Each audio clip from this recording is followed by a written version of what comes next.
Book of Heaven, Volume 30, December 6, 1931. Good of the prolixity of time, how God counts the hours and the minutes to fill them with graces.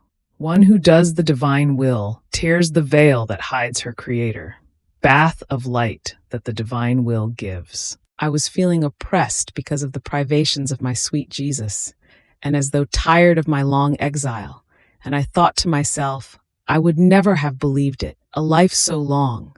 Oh, had it been shorter, as for many others, I would not have gone through so much. But fiat, fiat. I felt that my mind wanted to make nonsense. Therefore, I prayed Jesus to help me, and I swore to him that I want to do always his adorable will. And the sovereign Jesus, dispelling the darkness that surrounded me, made his little visit to my soul and told me with unspeakable tenderness, "Good daughter, courage. Since your Jesus wants to give you more and receive more from you, I permit the prolixity of time. There is no comparison that holds between one who has given me proofs for a few years and one who has done so for long years. A prolonged time always tells more circumstances, more occasions, more tests, more pains, and remaining faithful, constant, patient in so many circumstances, and not for a short while, but for a long time. Oh, how many more things does this tell? You must know that each hour of life under the empire of my divine will is new divine lives that one receives, new graces, new beauties, new ascendancies before God, corresponding to a new glory. On our part, we measure the time, what we give, and we wait for the requital of the act of the creature in order to give again.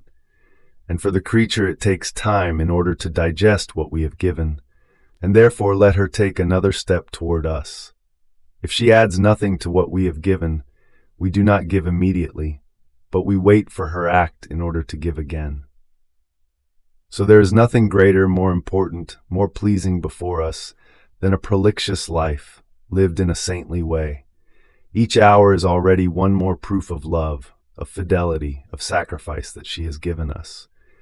And we count even the minutes, so that not one of them may not be filled with graces and with our divine charisms. With a short life we can count few hours, and we cannot give her much. Therefore let me do, and I want you to be happy with what I do. And if you want to be happy, think that each hour of your life is a pledge of love that you give me, which will serve to bind me to love you more. Aren't you happy? After this, I was continuing my acts in the divine will, and I felt upon me the empire, its immensity that overwhelmed the whole of me within it. And my beloved Jesus added, Beloved daughter of my will, to live in it means to recognize its paternity. And as she feels herself a daughter, she wants to be close, clasped on the knees of her father, and live in his house. And by right, because she recognizes herself as a birth from him, who with so much love generated her and delivered her to the light. And she looks at all other things as extraneous and without the sweet bond, either of paternity or of daughtership. So she sees with clarity that, by going out of the house of her father, she would be a lost daughter, who would have not even a nest in which to form her abode. And this is why one who does and lives in my divine volition tears the veils of our power and finds that her Creator powerfully loves her, and draws his creature with his power to make himself powerfully loved. Tearing the veil, she finds the sacrarium of the divine power, and she fears no more, because if he is powerful to love her and to make himself loved.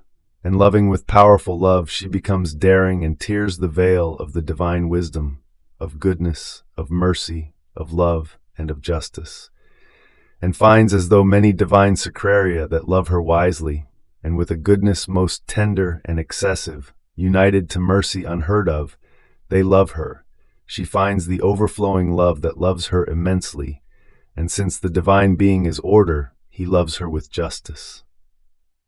And the creature, moving from one sacrarium to another, not outside but inside of these divine veils, feels the reflections of her Creator, and she loves him wisely, with goodness and tenderness, united to mercy which, since her God has no need of it, she turns for the good of all generations, and feeling the love that overflows within her bosom, oh, how she would want to melt herself in love in order to love him. But justice, preserving her, gives her the right love, as much of it as it is possible for creature, and it confirms her in life. My daughter, how many things do these veils of our divine qualities hide? But to no one is it given to tear these, our veils, except to one who does and lives in our will. She alone is the fortunate creature who sees her God, not veiled, but as he is in himself. And because we are not recognized as we are in ourselves, they have such low and perhaps even distorted ideas of our supreme being. And this is because, not having our will in them, they do not feel within themselves the life of the one who created them. They touch our veils, but not what is inside, and therefore they feel our power as oppressive, our light eclipsing, as though in act of moving them away from us and putting them at a distance. They feel our sanctity as veiled, that makes them feel ashamed and discouraged. They live immersed in their passions.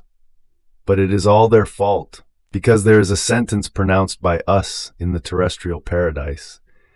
Here one cannot enter. This is a place only for those who do and live in our will. And therefore the first creatures were put out, placing an angel as guard to prevent their entrance. Our will is paradise for creatures, terrestrial on earth and celestial in heaven, and it can be said that an angel is placed there to guard it. One who does not want to do it, and does not want to live in its arms and live common life in its house, would be an intruder if he did so. But he cannot do it either, because our veils become so thick that he would not find the way to get in. And just as an angel forbids him the entrance, so another angel guides and gives the hand to one who wants to live of our will. Therefore, content yourself with dying 1,000 times rather than not doing our will. You must know that our will is all eyes over the happy creature who wants to live of it, and as she does her acts, it gives her its bath of divine life. This bath refreshes her and makes her feel the divine coolings. And since the light, as it forms by its own nature, produces fecundity, sweetness, flavors, colors within its veils of light, so while in appearance it seems only light, inside it hides so many beautiful riches and innumerable qualities, such that no other element can be said to be similar to it. Even more, it is from the light that they implore the fecundity and the good that each element must do in the order in which it was placed by God. The light can be called the soul of created things, symbol of our uncreated light of our divine fiat that animates everything. So with this bath of divine light, as she is about to do her acts in it, the soul feels herself being sweetened, balmed, fortified, purified, and invested by the beautiful iris of the divine colors, which render the soul so graceful, striking, and beautiful, that God himself feels enraptured by a beauty so rare. This bath of light is like the preparation to be able to cross the thresholds and tear the veil that hides our divine being to the human creatures.